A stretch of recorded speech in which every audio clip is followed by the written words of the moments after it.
So the ego, then the essence of ego, you could say, is complete identification with thoughts.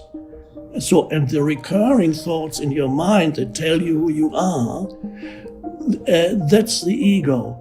And for people who are unconscious of that, they are so in the grip of these thought forms that they are virtually asleep. There's nobody there other than the dream of thought, the phantom self. So waking up means to suddenly recognize that the thoughts that go through your head continuously, but also the emotions that reflect those thoughts, are not who you are. So even the first beginning of awakening, spiritual awakening, one could say, is to recognize that certain thoughts are continuously arising in your mind, and you, for a moment, you have stepped out of that and you recognize. It's a stepping back, one could say.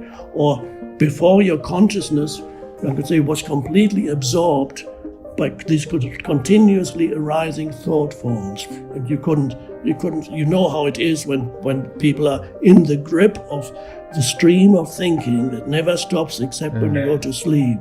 And you're hardly aware of your surroundings, and everything you see is you interpret through the screen of the conditioned mind, which is the ego.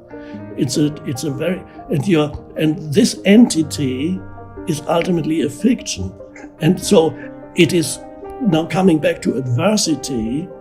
When you're faced with some kind of adversity or challenge in your life, then the ego becomes very. The unhappiness of the ego and the negativity of the ego gets greatly enhanced. So the adversity makes you very deeply unhappy or negative and reactive. It creates a lot of suffering, enormous amount of suffering.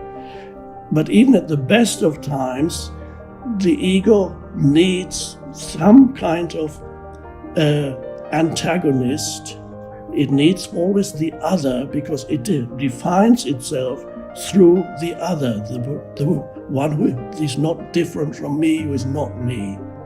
It needs not only the other, it needs to emphasize what I call the otherness of the other. So you have an encapsulated sense of self that depends on its survival for ultimately, to put it bluntly, having enemies out there. It needs the other, because its identity would begin to dissolve without the other. For example, let's say in the case of race, let's say there's a person whose ego is to a large extent defined by their race.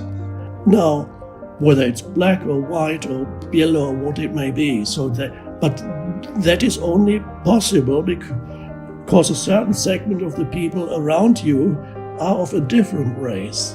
Then you can define your ego through identification with that. And the ego seeks enemies. Implied in that is also that it seeks superiority. So it feels it needs to it needs to tell itself that it's superior to somebody else. So if you identify with,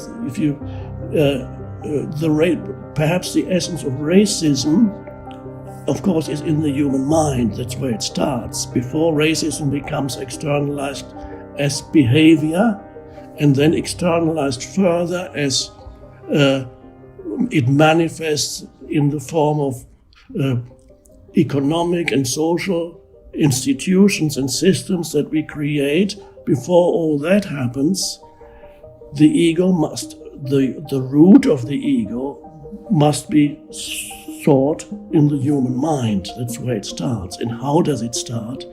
It starts with identification with a thought form that says, this is me, I'm this color, and there's the other who is less than me. It starts with that. And that's a terrible thing. The ego does that.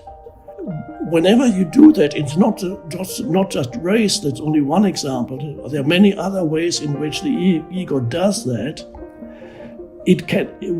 A person who is totally in the grip of the ego cannot meet you. When you talk to this person or you come together, this person sees you through an image that he or she arises in their egoic mind that they have created for you. And very quickly they create an image. They cannot relate to you. They relate to their own mental image of you. And that's a terrible thing to do to a human being. What you're actually doing is you're imposing an identity on the other and see the other through this fiction of an identity. And so you're never meeting that human being at all. You're only meeting the constructs of your mind. So there's always that total separation with the other, and that makes you truly a human being. These qualities like empathy, compassion, love cannot arise when you're trapped in the egoic sense of self. The ego doesn't want these things. It cannot survive these things. So it's a false sense of self that people live through, and the awakening can begin with realizing that you are not the thoughts that go through your mind. That's the beginning. Now, what has arisen at that moment? Awareness. Suddenly, you realize that there is a dimension of consciousness in you that's not thinking, but just conscious. That is the awakening, when you realize that you are underneath it all your sense perceptions, all your thoughts, underneath it all, there's this vast realm of conscious presence. There is a presence there, without which you wouldn't be able to perceive anything, you wouldn't be able to think anything. It arises, it's a little bit like, I compare it sometimes to, before you live on the surface of the ocean, you're a little ripple on the surface of the ocean. And this ripple only knows itself as a ripple. And it looks at other ripples and sometimes feels threatened by other ripples or wants to use other ripples to enhance its own sense of self. And it's always fearful. It always compares itself to other ripples.